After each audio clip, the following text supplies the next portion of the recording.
Iamhiphopmag, C11 Studios. I got a special guest in the building tonight, ranked number 41 in the country by 247 Sports. Ranked number 2 in North Carolina, and ranked number 7 overall in the nation, man. In the class of 2012, I give it up, man. Tyler Lewis. Lewis in the building. All right. Hey, appreciate you guys, man. Appreciate you guys having me. Hey, man, we appreciate you, T. All right. Tyler, let us know where you're from and what area code you're repping, homie. Well, originally from Statesville, North Carolina, representing 704. Currently in Winston-Salem, so, I guess I'm representing the 336 right now. So either one of them, I'm good with. Hey, that's what it is, man. North Carolina is North Carolina. You hear me? I feel you. That's right. That's it. Tyler, tell us how old you were when you first started hooping, man. Man, I was young. So my brother and my dad, they put the ball in my hands at an early age. Wow. I mean, I was probably 3 or 4 years old when I picked up the basketball and started playing. Nothing too serious. My brother was just out in the driveway, shooting around, dribbling. Yep. And, kind of fell in love with it right then. Me and my brother, we were always kind of competing against each other. He was sort of the best big brother I could ask for. Yep. He let me play with him every single day, hang out with his friends. He was just someone I looked up to so much, and he started playing basketball, and everything he did, I looked up to him and did the same. When he quit baseball, soccer, same thing. So Good thing he stuck with basketball because that was the sport I was best at. Yep, that's it. That's how it goes when guy got something planned for you. It's meant for you. For sure. Our plan means nothing. God's plan is way bigger than ours. I can tell you that much. That's right. Okay, tell us how it was growing up in Statesville. That's a real small town, especially for basketball. It's really small, but it's a good thing. A lot of being from Statesville. My whole family's from there, so it was nice being surrounded by them. It's a small city, so everyone pretty much knew who we were as a family and what we stood for as a family. Yeah. And, being able to represent from Statesville, North Carolina, I think one thing my mom told me, I think it was one of my freshman or sophomore years at NC State, like one of her favorite things was like hearing the announcement, like the starting lineup, like Tyler Lewis from Statesville, North Carolina. And that will always sit with me when she told me that. And just knowing that I came from a small town of Statesville, pretty much anything's possible. And, I really never in high school, really never went to school in Statesville. I drove about 40 minutes every day to, for Side Country Day, 8th grade through 11th grade. I remember Country Day. Yep. And then my dad and brother, my brother drove me. Well, he went there too, but my dad wanted what's best for us, and I thought that was the best situation for us. And it turned out to be a great situation. It was really hard actually leaving there to go to Oak Hill my senior year. Yeah. I actually turned it down the first time. And I was like, Dad, I don't know if I want to go. And my dad was like, no, you're going. And then honestly, that was a tremendous move for me to go to Oak Hill, to be able to play, win a national championship there, get my name on the wall, be a McDonald's All-American. None of that stuff would have been possible if I would have stayed at Forsyth. But, being able to represent North Carolina and go to the most prestigious high school in America is pretty cool. Yeah. That's definitely dope. And I got a lot of questions about that Oak Hill. But let me get to this. Tell me, when was it, what grade was it when you started blowing up and receiving those college letters, Tyler? It's crazy. I always played up in AAU. My dad was my AAU coach before we combined with Ty White. We were the Carolina Flight. He was Petersburg Elite, which is now Team Loaded. Okay. So that was pretty cool. My dad, when I was 15, 14 and under, I was playing 16s, even some 17s. Wow. I just always thought, and this is, I think in today's society, is like you're only going to really get seen when you're playing 16s, 17s. Like no college coaches are really going to like go sit at a freshman's game, especially now with the transfer portal going on too. Yeah. But my dad always wanted me playing up and playing against bigger and better competition. Yeah. And, it's crazy because my 8th grade year, going into my freshman year of high school. I already had 3 offers, and that Mm, was that was really crazy because I that's mean great. it was Virginia Tech, Auburn, Charlotte, and those are 3 schools that I mean, 2 are Power 5, and one's right. Charlotte is Yep. they were I mean a great school. They were in A10 at the time, and so like those 3 offers like honestly gave me even more confidence. But it also put a bullseye on my back every time I stepped out on the court. Oh Because yeah. honestly, because honestly, everyone was like, "Man, it's like I heard it my whole life. Like it's either this short white kid can hoop, or I'm way better than this short white kid." So, so I Yeah, always, 'cause you was like the professor. I always had to go out and prove myself every single game, Yeah.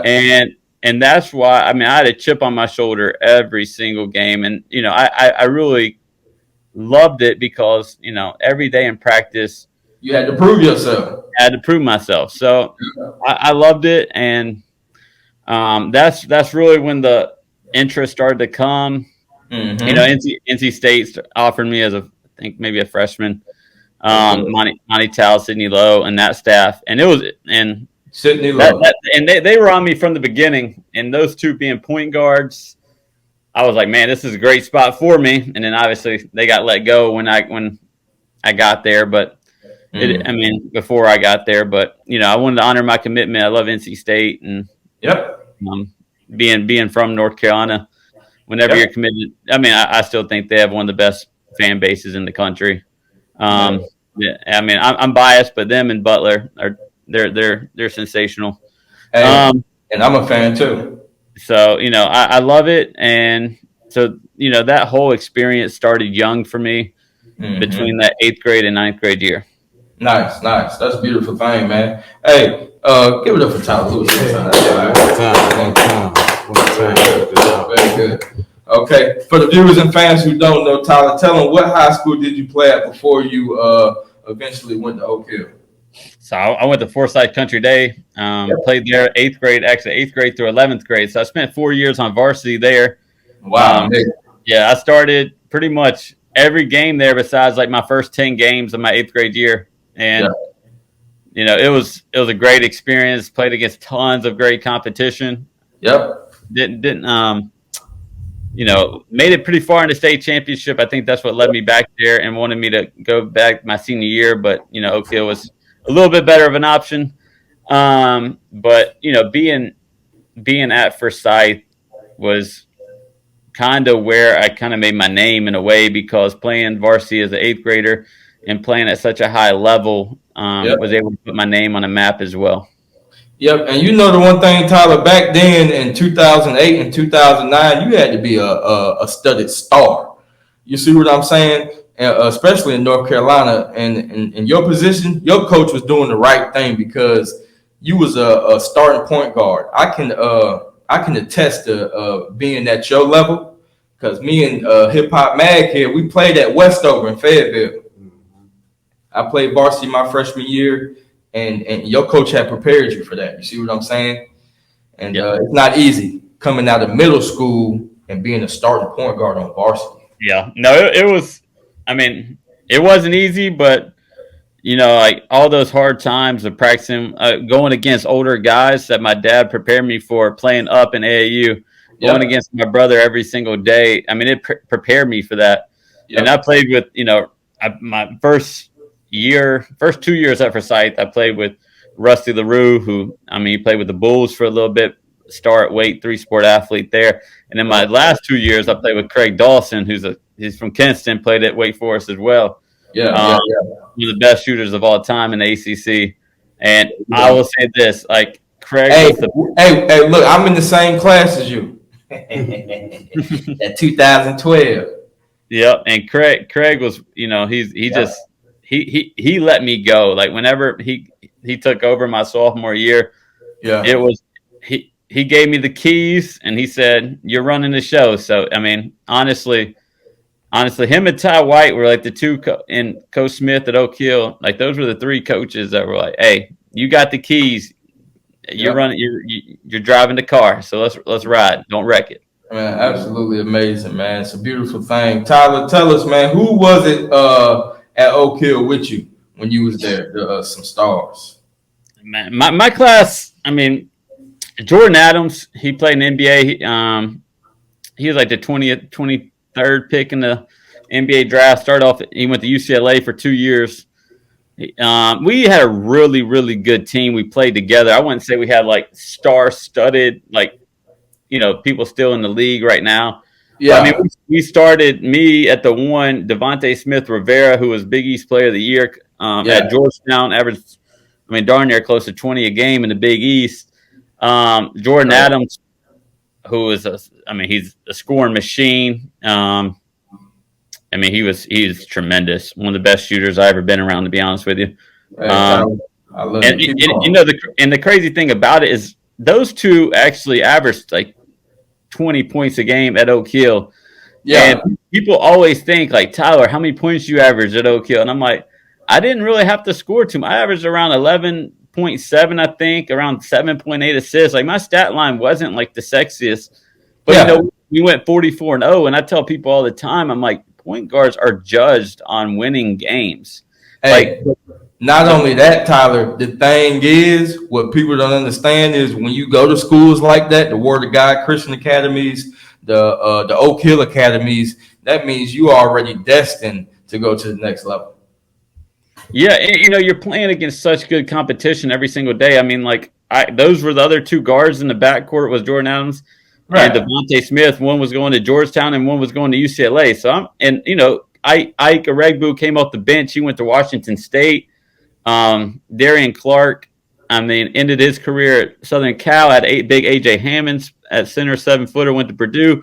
So we had a great team. We played well together. And the thing that whenever, and I say Coach Smith is the best at this.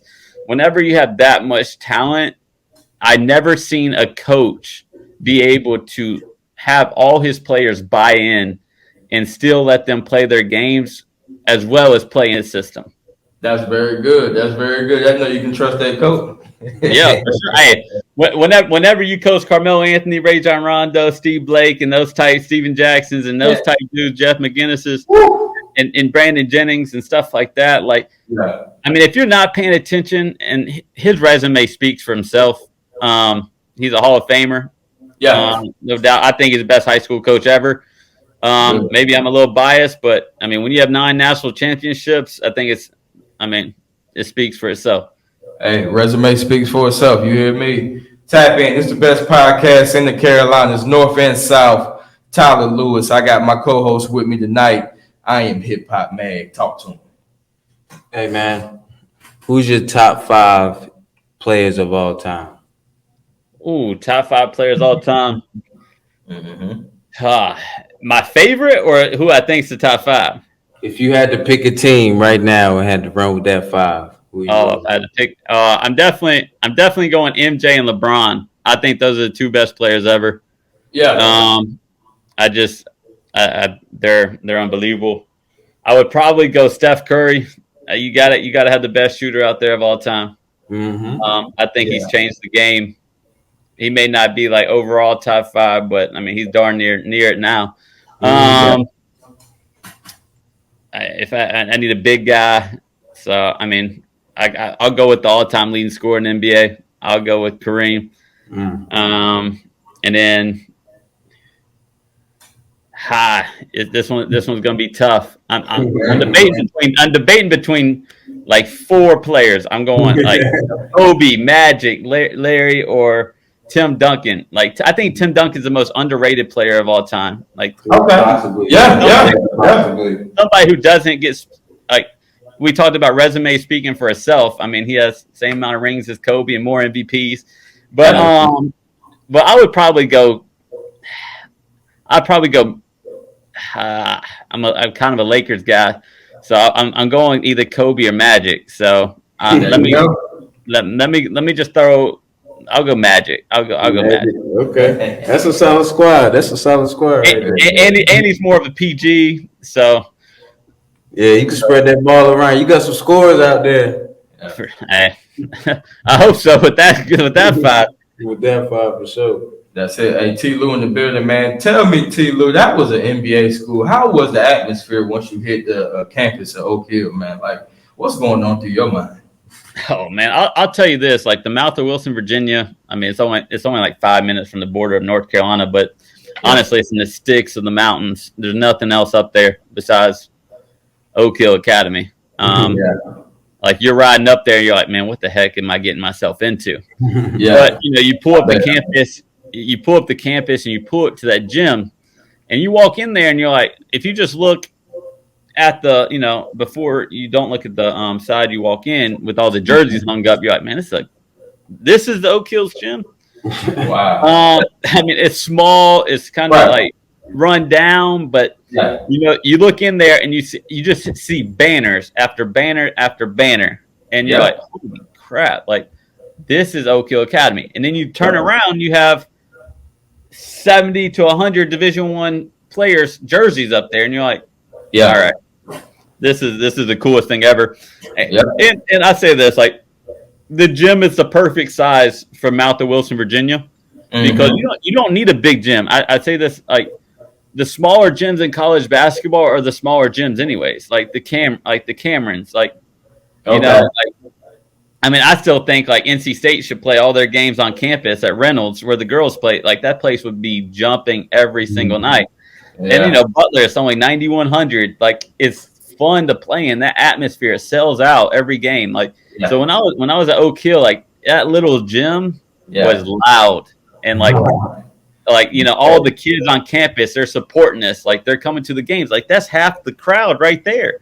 And then I was lucky, and I will say this: like my dad, or I had a family member, either my mom or dad, come to every game I played at Oak Hill. Like all 44 of them that year, and we traveled a ton. So, and I'll say this: like if it wasn't for my parents were awesome. They were like the team mom and dad that year because we lived so close. Like when we were able to go off campus, like I would have like 5 people staying at our house. My mom or dad, they would bring up like Zaxby's or Bojangles or something. Yes, sir. So the food up there wasn't. I mean, we were tired of the cafeteria. It wasn't the best food. So like my parents would literally come up there 2 or 3 times a week and, be like a team mom and dad. So it was awesome to have them a part of it along the journey as well. And I think that's what made the living situation a little better than what it was. That's very good, man. All right, T. Lou in the building. Hey, man, tell me how in the hell didn't y'all win that championship that year? It was you, T.J. Warren, and Rodney Purvis, man. Talk to me about that, man. My freshman year at NC State. I mean, honestly. Hey, and y'all had C.J. Leslie too. Oh, I mean, honestly, we had a loaded squad. I mean, I thought Lorenzo Brown was probably our best player. I remember Zoe. I mean, because TJ hasn't, like TJ's sophomore year, he was unbelievable. Like obviously from a standpoint of like who was the best player out of all of them, TJ Warren, no doubt. Like he was just the best scorer I've been around. Like the dude's a walking bucket. And honestly, Richard Howell had a tremendous senior year. He was, I just think Scott Wood was on the team. He could stroke it like crazy. Fill it up. Keep going. But, I think what it realizes, people don't understand how hard it is to win at the college level. Like every game is, you're, especially that year, we were preseason top 5, projected to go Final Four. We lose first round. Of the NCAA tournament to Temple. Like Khalif Wyatt went for like 33 on us or something crazy. And, I think we're a little bit kind of probably full of ourselves. The year before they went to the Sweet 16 and we almost got everybody back with 3 McDonald's All-Americans. So, I think our heads were a little bit too big. And, I think we kind of probably coasted a little bit at times. But, Rodney, I ain't going to lie. Rodney had a real hard time. Yeah, but I mean, Rodney's one of the best players I ever played with. People don't give him the credit that he deserves. He started to get it together. Though. Personally, where do you put Rodney at? Rodney was a combo guard, not necessarily a true point guard like yourself, but he was small at that two guard Yeah, position. I mean, this is what I call Rodney a basketball player. Yeah, He's the type of guy that may yeah, not have a true position. He may not be a true point guard, true shooting guard or whatever, but he's strong. He's physical. He yeah. defends. He's one of the best at getting downhill. Like, Right. I mean, I had guarding him, getting bumped off him. I was like a $150 going to college, so I hated that. Tyler Lewis, you ain't got to explain to me. I played against him too. I used to play in Fayetteville. And I'll say this, like, I think if he was probably and in college is different for every person. I think people excel in different situations. Like, yeah, you could say this about another player, but like maybe if you switch Rodney with a different person on another team, like Rodney would have that same impact. right. And then if you put somebody on another team and put them on our team, they may have did worse or better. It all depends on, honestly, the culture, obviously the culture, because you got to have a culture to be able to, but I mean the system, Yep. and how the confidence that the coaches or other players feed you, because you're never going to play your best basketball. And I don't think any of us that year, the freshmen, or I don't think probably anyone on our team probably played the best to their ability my freshman year. Mm-hmm. Because I think y'all were young. Yeah, I mean we were, but I mean we still had 2 juniors that we started, and Lorenzo and CJ, and 2 seniors, and Richard Howell and Scott Wood that started. And people don't realize, like, it's hard jumping from, like, for us as being 3 McDonald's All-Americans, like, that's crazy. Me, TJ, Rodney probably never came off, hardly ever came off the bench, or in a way, like, not used to coming off the bench. I mean, TJ may have at his Brewster team, because his Brewster team was so loaded, but Brewster Academy. But he was. I don't care if TJ could come off the bench or start and still give you 20, but I think it takes time, and that's what we didn't really understand. Looking back, I'm like, man, we should have treated this a little different. Like, we put so much pressure on ourselves. Yeah. Yeah, and the thing was, hey, you guys are superstars, man. I wouldn't say that. We may have thought we were, but I mean, I think we were all probably a little big-headed at the time, and we fed in. We probably, and a lot of kids nowadays too. They feed into all the fan love, and we get so caught up on social media. Yeah. And I think that's what kind of screwed with us too. Is after every game, we're looking on social media. If we played a bad game, like, man, what's this person saying about me now? Like, and I think you just got to tune out the outside noise. Right. White noise. You just got to tune it out. And that's something that I don't think we did a very good job of. I mean, personally, I didn't. So. Wow. Hey, you know what? That's deep that you say that, Tyler, because when y'all was coming up, it was the Hoop mixtape. You know what I mean? It was so, it was crazy, man. The media game at that time was just unbelievable, because the technology wasn't like it was nowadays. I mean, nowadays you see a whole bunch of superstars, Tyler. You see what I'm saying? But you only had a certain amount of guys. You had to be really good to be at that level.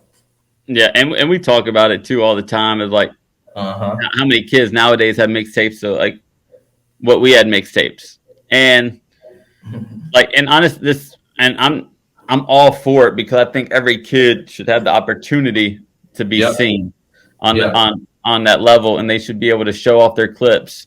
And like, that's why I think social media is such a good, social media is a positive and a negative. Yeah. For sure. Because there's so many ways you can sell yourself as a basketball player, or as a business. You can sell your brand on social media, and you're able to reach a new, group of audience that no one would ever hear about. So I think, like, this, from the social media standpoint of things, like, I mean, like, Rodney's hoop mixtape is one of the best hoop mixtapes I've ever seen in my life. Yeah. That was crazy. Like that is one of the best. Like I think like people if they go back and see that hoop mixtape or Ball Is Life film, like it's one of the best. Dude, Tyler, I was trying to tell you earlier, this dude scored 45 on us. Well, I mean, shoot, he could have scored 45 on probably a lot of us. So, You see what I'm saying? I've witnessed it. yeah, shoot, I probably witnessed it too. Yeah, man. Times are definitely different then, man. Hey, I loved it. I enjoyed it. Okay. What ultimately happened when you left state and went to Butler, man? How was that process? It was a hard process. I don't think I think I needed to get out of like this since I didn't commit to Coach Godfrey and his staff. Committed with Coach Lowe and Coach Monty. It was really tough. I really liked NC State. I love NC State as a school. Yeah. I still pull for NC State. North Carolina thing. Yeah, like it's hard to let go like of that NC State roots. Like I told you earlier, I think they have a tremendous fan base, one of the best in the country. Yeah. I really loved. I mean, that honestly, Butler was my first visit. Whenever I took the transfer process, and I fell in love. I fell in love with the school. I fell in love with the Butler way. I fell in love with the culture there. There's no better school with a culture than Butler. From the people all the way up, from the managers, the students, everyone in the athletic department, the coaches. The Butler way is more than just a motto. It's kind of a lifestyle, and you're never bigger than someone else. And that's what I love about Butler. And obviously, they love their basketball. If you've never been to Hinkle Fieldhouse, get there. It should be on your bucket list to watch a game there. You know what? If I had got recruited by Butler, I probably would have went too because it's just the Butler way. Yep, and it was hard too. Like I committed there with Brandon Miller. 3 weeks when I get up there, he takes a leave of absence. So I never played for the head coach that I actually committed to. So I would always try to tell, and I love my experience because Coach Holtman's awesome. He's now the head coach at Ohio State. I think he's one of the best coaches in the country. So I was able to play with him, and tremendous. We had a tremendous coaching staff. My Coach Stragi was the head coach at Elon. Now he's back at Duke. Ryan Pedon's the head coach at Illinois State. Terry Johnson. What's the other coach, Tyler? What's the other coach that was the coach for the Celtics? Brad Stevens. Yeah, he was already gone when I got there, but he did he was obviously all the stuff that he built there, the back-to-back Final Fours is tremendous. To be able to do that out of the Horizon League at the time, I mean, when we were there, we were the Big East, but for him to be a one bid league and to do that back-to-back years is unbelievable. People don't understand how hard that is. And I mean, they kind of set the way. I mean, Butler's made some some Sweet 16s before that, for sure. But like those two Final Fours definitely help build Butler basketball. That's it, baby. All right. Hey, Tyler Lewis in the building, Sports Brothers Media. Iamhiphopmag, C11 Studios. Tyler, how was it being a part of that 2012 class among Nerlin Noels, Steven Adams, Marcus Smart, Gary Harris, Sam Decker? It was a tremendous class. I think the one that gets lost in the class, I think, was a tremendous player was Isaiah Alston that played at Baylor. He had the heart problem. The big dude. And he was one of the most talented players I think I've ever seen at that size to do what he could do. We had Anthony Bennett in our class. Shabazz Muhammad I think he was number one in the country pretty much from like 9th grade to 12th grade. So to be able to stay in that spotlight for that long is so impressive. And it's so hard because I mean, even I'm in the recruiting world right now, but we get so caught up in like rankings and this stuff. Like Yep. at the end of the day, it doesn't really matter. Like it matters at the time, but at the end of the day, it doesn't really matter. Like your job is to, get a college scholarship. You don't need to impress like a certain scout. You just got to impress one individual coach to offer Yep. you a scholarship. And like I think the toughest player in our class, and you see it every NBA night, is Marcus Smart. Like the Yeah. dude is a winner. The dude battles. He's tough as Yes. nails. Yes. He's one of the, and like that was, I mean, he was one of the best. I think in our class that gets overlooked. I think if TJ can stay healthy, I think he can be one of the best. I mean, you see what he did in the bubble. He was ACC Player of the Year, averaging 24 in one of the best basketball conferences in America. Yeah. Like TJ was a lottery pick, and people forget that. And I'm like, the dude went for 50 in the bubble. Like once he gets back healthy, like it could be a wrap. Like he's one of the best scorers I've ever seen. Yep, with ease. So who's the best player you ever played against or with? There you go. Oh man, best player I ever played. It's crazy is I played a couple pro-am games when I was in high school. There was a pro-am league at Forsyth Country Day, and I was able to play with Chris Paul a couple times. Oh, so wow. if you want to go with that, Yeah, those 3 games, I'm going with Chris Paul. Yeah. I mean, it's hard.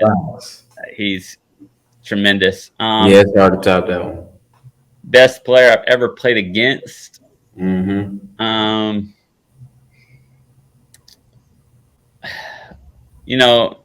That's hard because there's so many different positions. Like I didn't have to guard them. Like I mean, there's some bigs that I would be like, oh, this is really good big. Best point guard. But the best point guard I played against, I mean, Marcus Smart's pretty freaking good. There you go. Yeah. That's it. The hardest person I actually had to guard would be, I mean, I would say those 3 in my class were really tough. I mean, Yogi Ferrell was extremely quick. Marcus Page was really freaking good. But I think one of the toughest I had to guard was Chris Dunn. Played with the Bulls for a little bit, went to Providence. Oh yeah, I remember. He was tremendous. I mean, they were really good. So, like I still think, like, I mean, Jabari Parker and Rodney Hood were 2 that were really good in college that I had to play. So, I mean, you find different people. I mean, just because I had trouble with them don't mean you're going to have trouble with them. Like everyone's different. Yeah, that's true. And, like there's some players that, like Shane Larkin, that Miami team, like they were freaking hard to guard. Oh yeah. They were nice. They were fun to watch too. So like that stuff is, I mean, everybody is different. And, I couldn't really say like who is the clear cut. I mean, I can go back to Austin Rivers when I think we played him 3 times in AAU and went for like 35 or 40, like 30, between 35 and 40 on us. So, but like those are type stuff that I'm like, it's hard to pick like who is the best player I played against. Very good, Tyler. Now tell us, Tyler, how has the game changed up today in 2022 versus when you was coming up in 08 and 09? I think the game, like from a basketball standpoint, I think the game's getting more positionless. I think more people are wanting to be guards more than ever. Right now, you see 6'9" to 7-footers wanting to stand out on the perimeter, and I'm like, you can just go get buckets anytime you want, just getting in the post. I think the pace of the game has gotten faster. There's more possessions, even in high school games, college games, NBA games.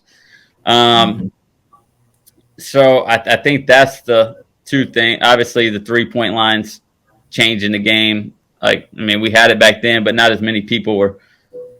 Honestly, we were all trying to get on hoop mixtapes, trying to break ankles or dunk the ball. I mean, nowadays the 3-pointer has definitely changed everything. The analytics part of the game has been huge. Part of it, probably the past 10 years. You're always looking for a vantage point there. Great. I think that's some things that the game's changed from the basketball standpoint. I just think from the recruiting area standpoint of things, but like I think like the social media part of things definitely changed. We didn't have as many social media tools to probably throw us off. So I think nowadays, like kids have a more advantage to get their name out there. They also Yep. have more opportunities to screw themselves over by posting something stupid or doing something stupid on social media, or There you somebody go. have their humor out. Um, Yeah. so I mean, like I said earlier, social media is a pro and a con. So you always got to handle yourself with class, and even whatever you do, like you got to watch what you put on social media. Yep. Um, Nothing's ever really deleted on social media, so make sure you just got to watch what you put on there. Let the people know what you're doing now. It's a powerful. Yeah, I'm working with Phenom Hoops. My dad started the company. He started doing camps and stuff back in like 2003. Really didn't get into the tournament side of things until probably I got in college. So probably around 2012, 2013, he started doing all the tournament stuff. And now we have a scouting service, and we're running tournaments and camps pretty much every weekend, trying to do our best ability to help these kids have an opportunity to be seen by college coaches and to get their name out even more. And that's why I say, like, our social media platform gives these kids an opportunity to be reached by thousands of people. That's respect. Hey. Yeah, give me a player to watch that you got on your radar, like a high school guy or a college guy, somebody. Very good. Oh, high school guy. Well, I would probably Drake Powell right now. Paul McNeil, Jaron Stevenson. There you go. Probably 3 top 50 guys in the country. They're really good.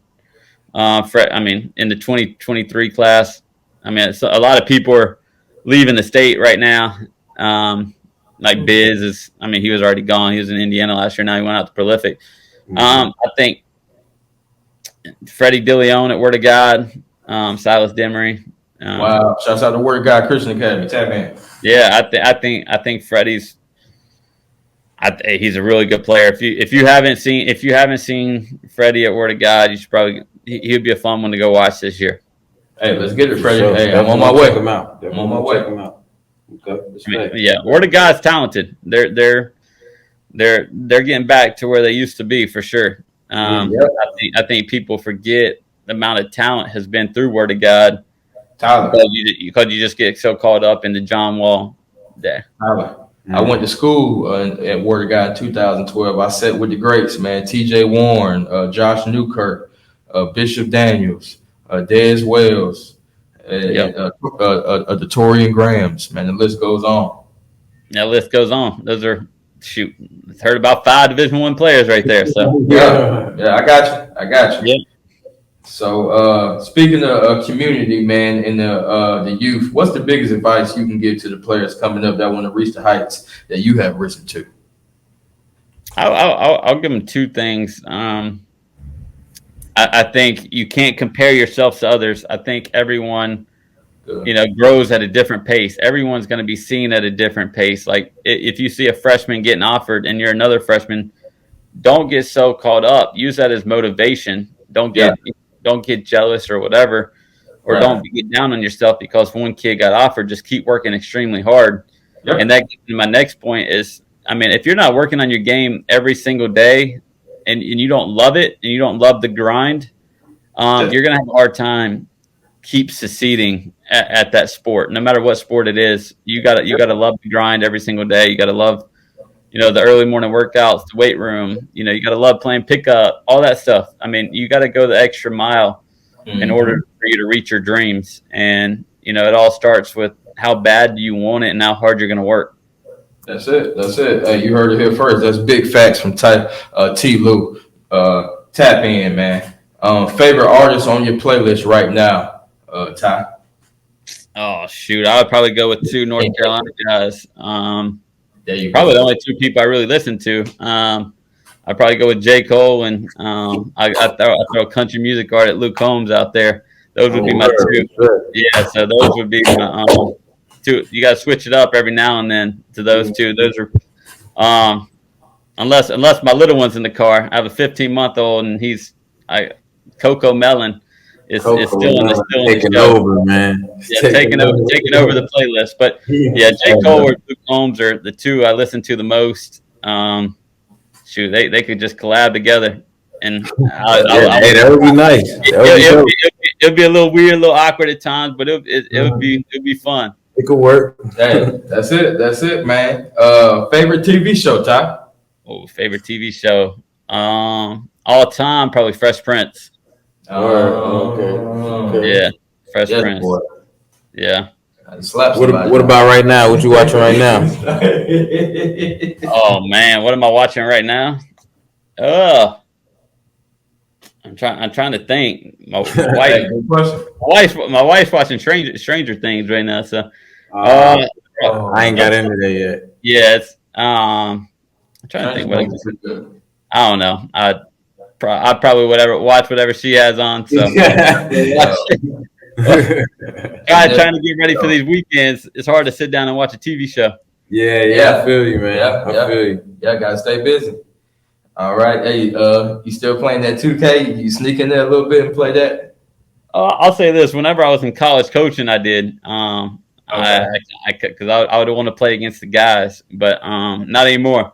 Not anymore. I would, and I'm a type of person. I would just try to grab the best player and just try to go off with him. Like it's really not. So I'm probably not the best 2K player, but that's all right. Ain't no wrong with that. Hey, listen, Tyler, tell us who you do this for when you wake up every day, dog. Oh, I do it for my family. I do it for the person who gave us this life on earth and God. He blesses us every single day. Every day is a blessing. I have a beautiful wife. Do it for her. Respect My son, and my family. I think I think when you have faith and family, those are the two most important things in your life. If you take good care of those two things, good things will happen. So that's very good. How long you think you're gonna do the Phenom Hoops thing? You want to coach in the future or what? Well, I just got out of coaching not too long ago, probably about a year and a half ago. I'm not 100% sure whatever God has in store for me. Right now, it's hard to. I love being able to work with my brother and my dad. Yeah, that's perfect, man. Like I said, there's nothing better than family, and being able to be with those guys every single weekend.